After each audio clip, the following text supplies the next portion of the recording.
तो हम लोग कल पढ़ रहे थे, दामिनी को पढ़े, जोतदार पढ़े, बटाईदार पढ़े, पांचवी रिपोर्ट पढ़े। किस पांचवी रिपोर्ट के कारण ब्रिटिश संसद में कुछ मुद्दे में बहस हो जाता है। वो किस प्रकार से जोतदार और जमींदार आपस में विद्रोह करते हैं। हमने ये चीजों को देखा कि किस प्रकार से संथाल आदिवासी लोग वह पहाड़ के नीचे, राजमहल पहाड़ियों के नीचे आकर जंगलों को काट कर खेती करते हैं। अब आगे चलते हैं। आगे हम लोग इसमें अति लघुत्तरी प्रश्न आएगा 2 नंबर का। फ्रांसीसी बुकानन कौन थे? तो फ्रांसीसी वर्ड जुड़ा है सामने में, फ्रांस के थे। ये चिकित्सक थे। चिकित्सक लिखना नहीं आ पा रहा तो डॉक्टर थे, मगर चिकित्सक लिखना अच्छा रहेगा क्योंकि जो विषय वाइज जो शब्दावली होता है ना वो वही सूट करता है।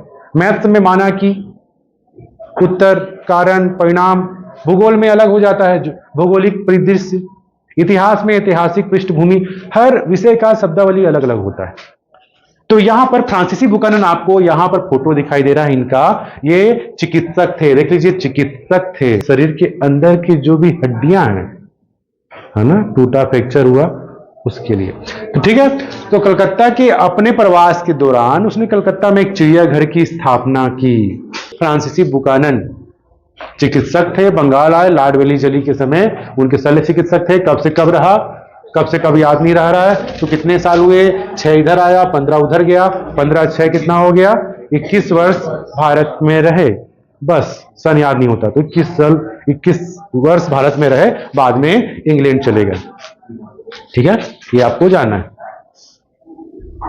अगला है बटाईदार कौन थे, जो आज हम लोग पढ़ना है।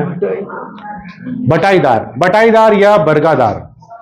प्रश्न बरगादार कौन थे पूछ देगा, कंफ्यूज मत होइएगा।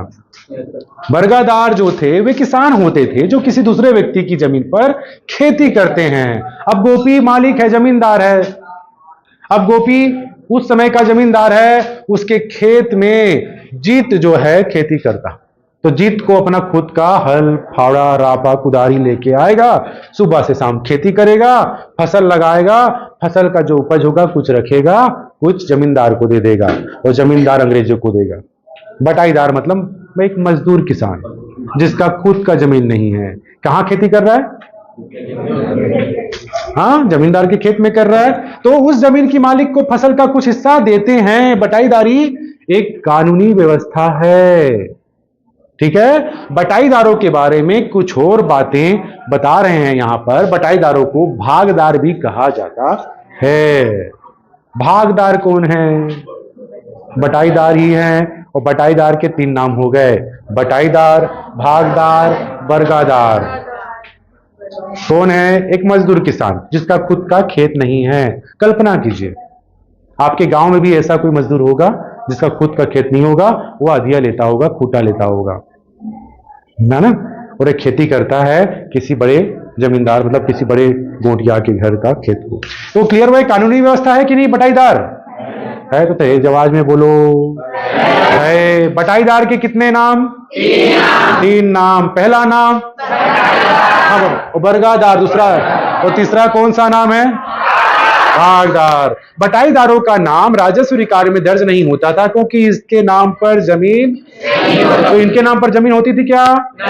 नहीं होती थी। ठीक है। अब बता रहा है बटाईदारों के कानूनी सुरक्षा और उपज का उचित हिस्सा पाने के लिए ऑपरेशन बरगा चलाया गया था। प्रश्न पूछेगा तरुणा, प्रश्न पूछेगा ऑपरेशन बरगा क्या है? तो देखिए यहां पर चीड़-फाड़ नहीं किया जा रहा है। नाम है operation, operation Kargil, operation freedom, बहुत सारी चीजें हैं, वो भी जा रहा है, उसी चीज भी आ रहे हैं। तो बटाईदारों के लिए कानूनी सुरक्षा, उपज का उचित हिस्सा पाने के लिए ऑपरेशन बरगा चलाया गया था। मतलब बटाईदार काम कर रहे हैं, दिन रात पसीना बहा रहे हैं, मगर उनके लिए भी कानूनी व्यवस्था होनी चाहिए। वही ऑपरेशन बरगा है जिसमें बटाईदारों को निश्चित जो खेती का उपज मिलना चाहिए, ये बता रहा है। उनके सपोर्ट की बात कर रहा है। बटाईदारों के बीच जमींदारों के खिलाफ तेभागा आंदोलन हुआ था। तेभागा आंदोलन क्या है? जमींदारों के खिलाफ में आंदोलन हुआ था। कौन किया था? बटाईदार। क्यों किया था? बटाईदारों का जो हिस्सा होता था ज्यादा मात्रा जमींदार को दे देते थे। पश्चिम बंगाल भूमि सुधार अधिनियम के तहत बरगादारों के नाम दर्ज करने या हटाने का अधिकार राजस्व अधिकारियों के पास होता है। तो ये समझ में आया? ये हम लोग देख रहे हैं खेती कर रहा है बेचारा बटाईदार, आधुनिक बटाईदार। दोनों अलग है, मतलब ऑपरेशन बर्गा और हाँ, ऑपरेशन बर्गा अलग है। ऑपरेशन बर्गा बटाईदारों के सपोर्ट में, सपोर्ट मतलब उनकी मदद के लिए किया, क्योंकि कानूनी अधिकार होना चाहिए भाई।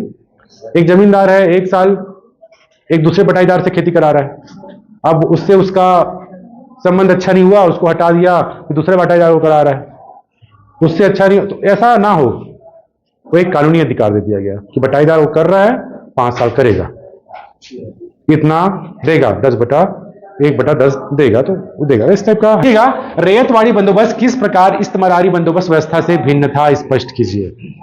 रैयत मतलब किसान, इस्तेमारी मतलब जमींदार, जमींदार है सर्वे सर्वा, जमींदार ही क्या कर रहा है, अंग्रेजों को टैक्स दे रहा है, किससे लेकर, किसानों से लेकर, अपने पास कमीशन रखा, कितना कमीशन रखा अपने पास, 1/11, मतलब 11 रुपए में 1 रुपए अपने पास रखा, और कितना को दिया अंग्रेजों को, 10/11। आपको याद रखना है इस्तेमारी, अब इसको देखने की जरूरत ही नहीं है, ये डील को आपको देखने की जरूरत नहीं, आप बता सकते हैं इस्तेमारी बंदोबस्त 1793 में लागू किया गया था लॉर्ड कॉर्नवालिस के द्वारा।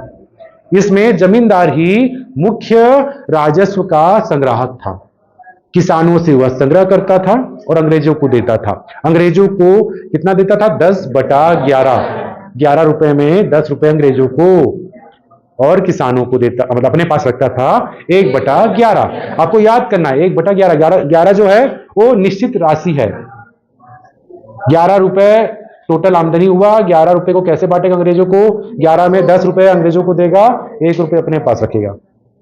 ठीक है, समझ में आया। इस्तेमारी बंदोबस्त में जमींदार क्या था, वह अगर हम लोग देखे हैं कि एक कानून था, सूर्यास्त कानून, अगर निश्चित तिथि के सूर्यास्त तक अगर जमींदार पैसा नहीं देता अंग्रेजों को, तो उनका जमींदार मतलब जमीन नीलाम कर दी जाती थी इस्तेमारी बंदोबस्त में। तो इसका जमींदार को लगता था कहीं मैं कंगाल ना हो जाऊं, है ना। तो ये इस्तेमारी बंदोबस्त था। रैयतवाड़ी व्यवस्था में, रैयतवाड़ी व्यवस्था क्या हुआ था, रैयत का अर्थ होता है किसान, किसान स्वयं खेती करता है, उपज डायरेक्ट अंग्रेजों को देता है, डायरेक्ट संबंध। इसमें एजेंट मतलब जमींदार जो एजेंट है, वो जमींदार एजेंट वाला काम ही नहीं है, डायरेक्ट अंग्रेज। रैयतवाड़ी ये कॉन्सेप्ट समझ में आया, रूबी आया समझ में। अब थ्योरी में जाते हैं, समझ तो गए आप। अब कैसे आप उसको परोसोगे, खाना बनाए, सब्जी बनाए, क्यों राजनंदिनी, खाना बना लिया अच्छे से, मेहमान आया है घर में, कैसे परोसोगे, फेंक के रोटी नहीं भाई, पेपर चेक करने वाला भी चाह रहा है यहां पर कि उसको नया नया मिले, हमेशा हर कोई गाइड का छापे पड़े हो, अपना दिमाग नहीं लगा रहे हो। तो यहां पर अगर हम 4 नंबर का प्रश्न पूछा, भारत का नक्शा को ट्रेस कर दीजिए, बंगाल कहां पर इंडिकेट कर दीजिए, वहां पर इस्तेमारी बंदोबस्त लिख दीजिए, 1793 लिख दीजिए, कॉर्नवालिस लिख दीजिए, खत्म। रैयतवाड़ी लिख दीजिए, तो आपको ना 4 में 4 मिलेगा, पन्ना भी भर जाएगा, सप्लीमेंट्री तो मिलता ही है। तो अरे भाई अब तू अलग अर्थ में ले रहा है, लिखने का जरूरत कैसे नहीं पड़ेगा, मैं यहां पर बता रहा हूं, उसमें आराम से लिख रहे हो। ऐसा मत बनाओ ना डायग्राम को, इतना जल्दी बनाओ कि आपको पूरा पिक्चर बन जाए, है ना। हम लोग जैसे कि कुछ चीजों को पॉइंट से इंडिकेट कर दीजिए, सही बोल रहा है, लिखना ना पड़ेगा, ज्यादा लंबा नहीं लिख, क्या गाइड का छापे पड़े हो, परीक्षा बोध, नवबोध क्रिएट करो ना, खुद सोचो, आप स्वतंत्र हैं उत्तर देने के लिए। सोचिए, रोज आलू सब्जी खाओगे आप, 365 दिन तक खा पाओगे नहीं, पेपर चेक करने वाला भी एवरेज देगा, अरे वही तो लिखा है, वही तो लिखा है, वही तो परीक्षा बोध प्रबोध का आप पूरा रटे पड़े हो, वही वही वही वही वही वही आंसर, वही आंसर, 80 में 33, 80 में 30, 80 में 33, 80 में 30, वो एवरेज देगा। और जहां नक्शा बनाए 80 में 70 चला गया हो, लग रहा है कि ये जो विद्यार्थी अपडेट होता है नंबर मिलेगा। हालांकि टीचरों के पास एक मॉडल आंसर रहता है, इस तरह का जो पेपर चेक करने वालों का, मैं तो इनको तवज्जो दूंगा, विद्यार्थी ने अपने मन से लिखा है, सही चीज लिखा है, नंबर ज्यादा मिलेगा ही, है ना, ये होगा। तो चलिए, इस्तेमारी स्थायी बंदोबस्त में ठेकेदार भूमि के स्वामी होते थे, ठेकेदार मतलब जमींदार, वे कंपनी को एक निश्चित कर देते थे, कंपनी मतलब अंग्रेजों को, वे अपनी भूमि किसानों में विभाजित कर देते थे, 400 गांव एक जमींदार का, उनसे इच्छानुसार कर वसूलते, इच्छानुसार यहीं पर वसूलते थे, भूमि के स्थायी बंदोबस्त का सबसे अधिक लाभ बड़े जमींदारों को हुआ, परंतु इससे किसानों की दशा बहुत खराब हो गई। इसके विपरीत रैयतवाड़ी बंदोबस्त में सरकार उन किसानों को से कर वसूल करती थी जो अपने हाथों से कृषि करते थे, अतः सरकार तथा कृषकों के बीच जितने भी मध्यस्थ थे उन्हें उनके पद से हटा दिया गया। मध्यस्थ मतलब बीच में एजेंट को हटा दिया गया। ये देखिए लिखा है, बोलना हमेशा बोलो तो सरल बोलो, समझ में आए, लिखे तो थोड़ा जटिल लिखो, आंसर को थोड़ा सा जटिल बना के लिखो कि आपका आंसर गलत भी हो तो सही लगे, है ना। तो ये जो इस तरह का शब्दावली का प्रयोग करो, मध्यस्थ थे उन्हें उनके पद से हटा दिया गया, तो वही चीज बोल रहा हूं मैं, वही चीज बोला ना मैं जो समझाया, मगर आपको यहां पर शब्दावली का प्रयोग करना है भारत के राज्यों के। ठीक है, अगला प्रश्न है, भारत में अंग्रेजी राज्य के समय किसानों की ऋणग्रस्तता के क्या कारण थे? वो लोग किसान हमेशा कर्जा क्यों लेते थे साहूकारों से? क्योंकि किसान जो खेती करता है अकाल पड़ जाता है, सूखा पड़ जाता है, महामारी आ जाती है, मगर जमींदार अपना कमीशन लेता ही है, इतना है तो उतना लेगा, तो बेचारा किसान क्या करेगा, अगले साल फिर खेती करना है, खेत उसको मिलेगा नहीं, जमींदार किसी और किसान को दे देगा। इस कारण वो क्या करता है, डर डर के मारे साहूकार के पास जाके ब्याज में पैसा लेगा और जमींदार को देगा। ठीक है, देखिए कितनी स्थिति खराब थी, है ना। मुंशी प्रेमचंद ने गोदान लिखा, उसमें भी पृष्ठभूमि आता है। ठीक है, प्रमिला समझ में आया, है ना। ये चलिए समझ में नहीं आया तो ये प्रश्न पूछा जाएगा, है ना, बोर्ड एग्जाम में, बहुत इंपॉर्टेंट। इस्तमरारी मतलब स्थायी बंदोबस्त। अब कहीं स्थायी बंदोबस्त पूछ दिया, सर तो हम तो इस्तमरारी पढ़े थे सर और आया नहीं, ये घबरा गया। स्थायी बंदोबस्त और इस्तमरारी बंदोबस्त एक है। गोपी घर में क्या नाम है तेरा? अरे यार तेरा घर में, सुमित तेरे घर में क्या नाम है? दाऊ। दाऊ और सुमित एक ही है, तो इस्तमरारी और स्थायी बंदोबस्त एक है। और घंटी बज गया। अगला हम लोग देखते हैं, चलिए इसको पढ़ लीजिएगा, है ना। वो ऐसी वीडियो तैयार हो रहा है, इसको रिवीजन कर लीजिएगा। टीचर जब पढ़ाता है, हालांकि स्लो स्लो चल रहा है तो स्पीड बढ़ा लीजिए, है ना। ठीक है, पहाड़ियां लोगों ने बाहरी लोगों के आगमन में कैसी प्रतिक्रियाएं दर्शाई? यहां पर सिंपल सी बात है, पहाड़ी लोग पहाड़ में रहने वाले हैं और बाहरी लोग अंग्रेज लोग आए तो उनके प्रति संदेह अविश्वास की दृष्टि रखते हैं, है ना, प्रतिरोध करते हैं, विरोध करते हैं। फिर धीरे धीरे पहाड़ियां लोग कहां हैं, पहाड़ के अंदर जाना विवश हो जाते हैं और वो कोशिश नहीं करते कि पहाड़ी राजमहल की पहाड़ी के नीचे हो रहे हैं।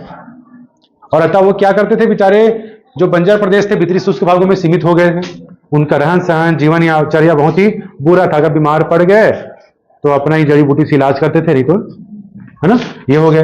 गरीब थे वो, झूम खेती करते थे भाई, मगर उपजाऊ जमीनें चाहिए थी उनको।